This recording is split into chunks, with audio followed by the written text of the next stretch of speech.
اعوذ باللہ من الشیطان الرجیم بسم اللہ الرحمن الرحیم رب اشرح لی صدری ویسر لی امری واحلل عقدۃ من لسانی یفقہوا قولی واجعل لی وزیرا من اہلی رب یسر ولا تعسر وتمم بالخیر وبک نستعین رب زدنی علما۔ السلام علیکم ورحمۃ اللہ وبرکاتہ۔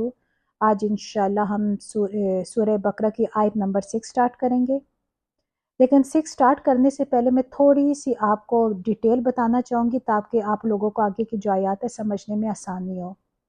جیسے ہم آلریڈی دیکھ چکے ہیں کہ سورہ بقرہ کی پہلی جو 5 آیات تھی نا، ان میں اللہ تعالیٰ نے متقی اور مومنین لوگوں کا ذکر کیا تھا جنہوں نے قرآن پاک سے ہدایت لی اور وہ متقی ہو گئے اور اللہ کے نیک بندے شامل ہو گئے۔ اب 6 سے لے کے 20 آیات تک، یعنی جو 15 آیات ہیں نا، یہ اوپر نیچے جو آیات ہیں، پہلی 2 آیات جو 6 اور 7 ہے یہ کفار کے متعلق ہیں، اور 8 آنورڈ جتنی آیات آئیں گی 20 تک وہ تھرو آؤٹ جو ہیں وہ منافقین کے متعلق ہیں۔ یہاں میں تھوڑے سے پہلے آپ کو منافقین اور کفار کے متعلق بتا دوں تاکہ جس وقت آپ آیات پڑھیں گے اور تفسیر سنیں گے تو آپ کو سمجھنے میں آسانی ہو جائے۔ اب کفار کون ہوتے ہیں؟ کفر کا لفظی معنی ہے چھپانے کے، یعنی اگر کوئی انسان جو ناشکری کرتا ہے نا اسے بھی کفر کہا جاتا ہے، یعنی اگر کوئی ایک انسان اپنے محسن کے احسان کو چھپا لے اسے کفر کہتے ہیں۔ اب شریعت کی اصطلاح میں جن چیزوں پر ایمان لانا فرض ہے ان میں سے کسی ایک کا بھی انکار کرنا کفر ہے۔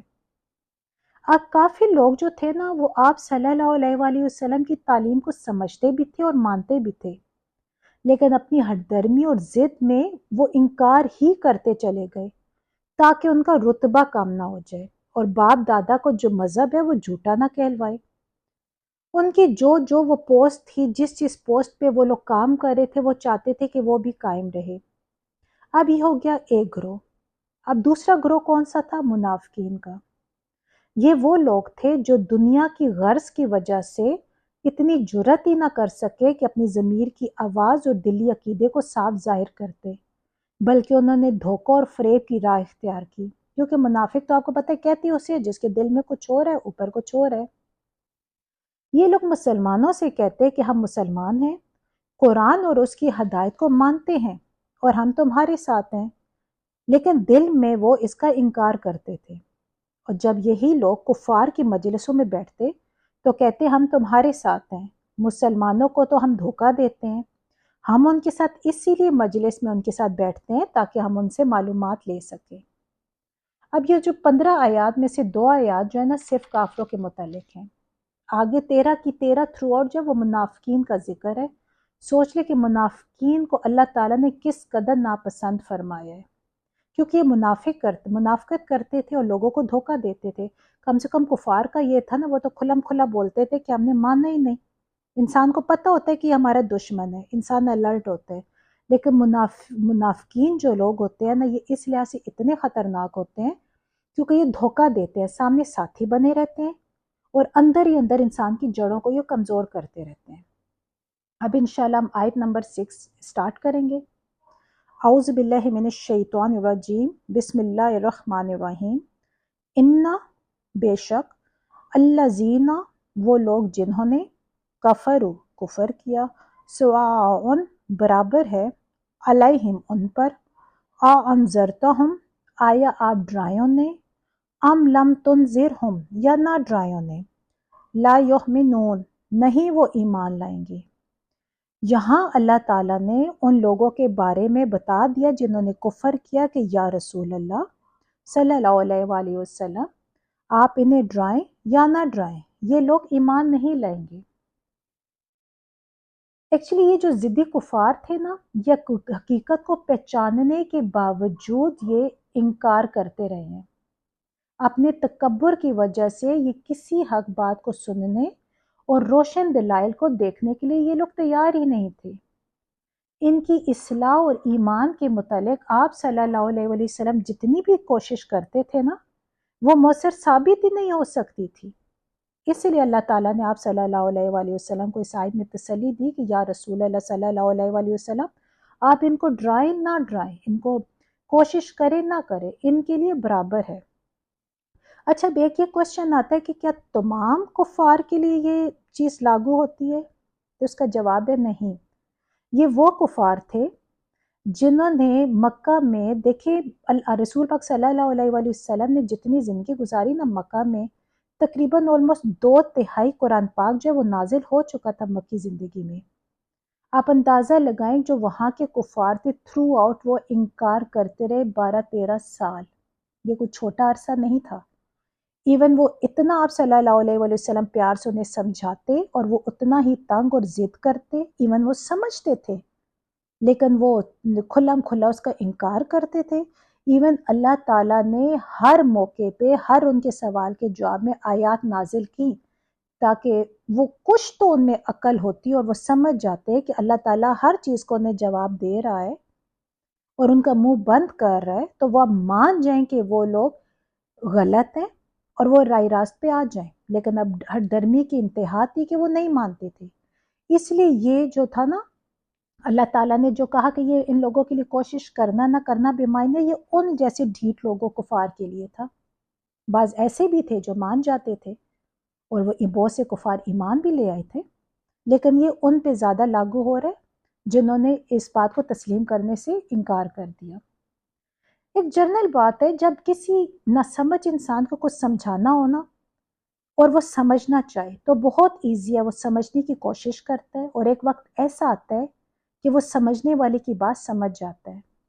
لیکن ایک سمجھ بوجھ والا اگر بندہ ہونا اور سب کچھ معلوم ہو کہ کیا ٹھیک ہے کیا غلط ہے، ایسے بندے کو سمجھانا بہت مشکل ہوتا ہے۔ وہ بات یہ سمجھتے تھے نا کہ آپ صلی اللہ علیہ وآلہ وسلم حق پر ہیں، قرآن پاک جو ہے وہ آپ صلی اللہ علیہ وآلہ وسلم کا ایک مکمل معجزہ ہے اور آپ ہی اللہ کے رسول ہیں، اس کے باوجود وہ ایمان نہیں لے کے آتے تھے، تو اس لیے ایسوں کو کیا سمجھانا۔ اب آیت نمبر 7 میں ہم تھوڑی سی زیادہ اور آگے جاتے ہیں۔ بسم اللہ الرحمن الرحیم۔ ختم اللہ، اللہ نے مہر لگا دی، علی قلوبہم ان کے دلوں پر، وعلی سمعہم اور ان کے کانوں پر، وعلی ابصارہم اور ان کی آنکھوں پر، غشاوتن، غشاوہ کہتے پردہ، پردہ کر دیا یعنی پردہ ہے ان کی آنکھوں پر، وَلَهُمْ اور ان کے لیے عذاب عظیم، عذاب ہے بہت بڑا۔ اب یہاں اللہ تعالیٰ نے نا، دیکھیں جو پہلے اللہ تعالیٰ نے آپ صلی اللہ علیہ وآلہ وسلم سے فرمایا نا کہ یا رسول اللہ آپ کا کوشش کرنا نہ کرنا کوئی معنی نہیں رکھتا، آپ تو کوشش کریں، آپ کو تو اجر ثواب مل رہا ہے، آپ اپنی ڈیوٹی پوری کر رہے ہیں، لیکن ان لوگوں کے لیے کوئی فائدہ نہیں ہے کہ وہ سمجھنا ہی نہیں چاہتے۔ اور یہاں اللہ تعالیٰ نے اس کی وجہ بھی بتا دی کہ یہ کیوں سن کر، یہ دیکھ کر، یہ سمجھ کر بھی نہیں سمجھ رہے، کیونکہ یہ اتنے ڈھیٹ اور ضدی تھے نا کہ انہوں نے آپ صلی اللہ علیہ وآلہ وسلم کی ہر بات رد کی، مان کر رد کی۔ اسی لیے اللہ تعالیٰ نے ان کے دلوں پر اور ان کے کانوں پر مہر لگا دی۔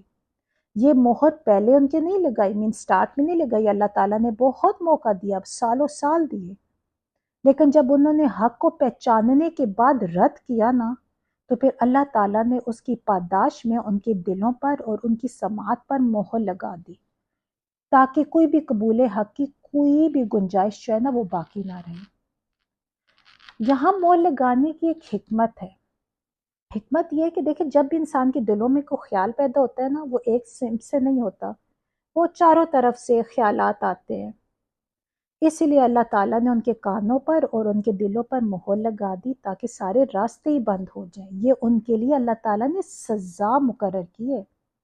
اور آنکھیں کیونکہ جسٹ سامنے سے ظاہر آنکھوں سے تو انسان دیکھ سکتا ہے، اس لیے اللہ تعالیٰ نے ان کی آنکھوں کے آگے پردہ ڈال دیا تاکہ وہ آنکھوں کے ذریعے، کانوں کے ذریعے اور دل میں کوئی ایسا خیال ہی نہ آئے کہ وہ ہدایت کے راستے پر آئے، کیونکہ اللہ نے انہیں بہت موقع دیے اور انہوں نے سارے موقع ضائع کیے، اس حد تک وہ ضد میں آ گئے کہ ایک وقت آیا کہ وہ آپ صلی اللہ علیہ وآلہ وسلم اور تمام ایمان لانے والوں کو نعوذ باللہ قتل کرنے کے در پہ پہنچ گئے، تب بھی آپ صلی اللہ علیہ وآلہ وسلم کو ہجرت کر کے مدینہ جانا پڑا۔ تو یہاں پھر اللہ تعالیٰ نے ان کے لیے انہیں یہ سزا کے طور پر ان کے ہدایت کے راستے بند کر دیے کہ ہر برائی انہیں اچھائی نظر آنے لگی اور اچھائی کی تو انہیں سمجھ ہی نہیں آ رہی تھی، اور یہ ان کے لیے ایک بہت بڑا عذاب ہے۔ انشاءاللہ امید ہے آپ کو یہاں تک بہت کلیئر سمجھ آ گیا ہوگا۔ انشاءاللہ اب نیکسٹ لیکچر میں ہم آیت نمبر 8 سے سٹارٹ کریں گے۔ السلام علیکم ورحمۃ اللہ وبرکاتہ۔